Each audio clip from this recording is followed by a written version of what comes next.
Tonight, I'd like to share something special with you. Our workshop has been in operation since 1848, during the first year of the Kaiei era, and we've accumulated quite a collection of historical iron kettles over the years. I plan to introduce these pieces to you one by one, but first, let me draw your attention to what's prominently displayed here. This isn't an iron kettle, but a tea ceremony kettle. This scene is created by the second generation. Here is the description card for the Manjimon Kama, which is named for its manji gate design. And here, it's distributed all around the Yugama crater lake.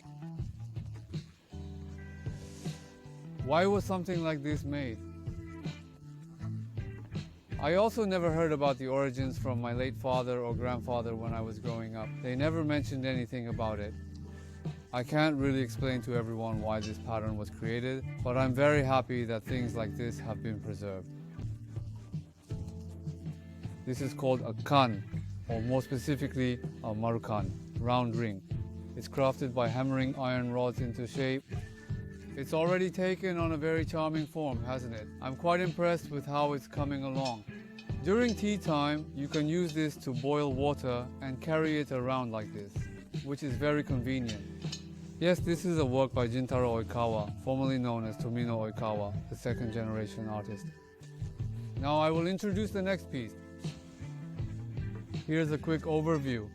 Yes, I have a genealogy chart here, and it includes works by Tomino Oikawa, the fourth generation. Yes, this is called Fuji Arare, meaning wisteria-shaped rice crackers. The Fuji refers to the shape resembling wisteria. This is called Fuji-shaped arare, and the arare pattern is beautifully arranged. Each hailstone pattern is pressed into the mold one by one using an iron rod. If the pressing is done haphazardly, the arrangement won't look beautiful. Very beautifully, it's pressed like this. And if you look at the back of the lid, you'll notice there's an engraving that says Radio Iwate. Maybe this was from before TV existed.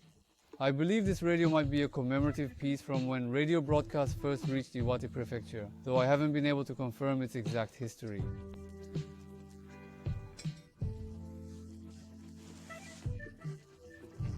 It's just that it exists now. Take a look at this crane design. It resembles clouds drifting over Mount Fuji, which I find quite fascinating.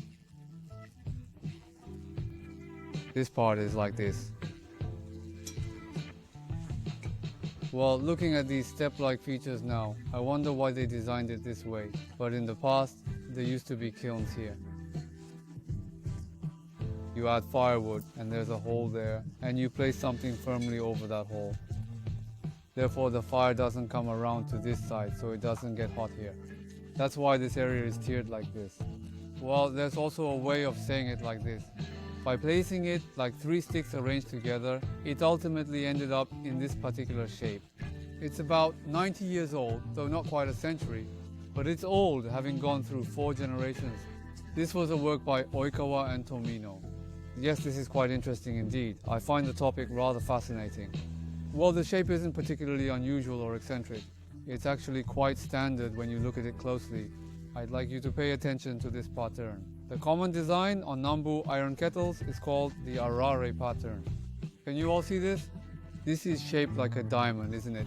This is what we call diamond arare, and you'll notice the same diamond arare pattern continues onto the lid as well. Well, I have no idea how they came up with the diamond shape. It's quite puzzling to me. How should I describe this Western style feeling? I'm trying to capture that particular vibe in my writing. That's my impression. You can really see the beauty in this arrangement, can't you?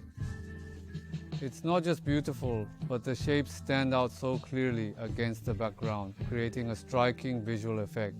The common one is this arare pattern. Yes, my grandfather too. In the Hatamachi area of Oshu City, there were many skilled craftsmen, and they all used this arare pattern.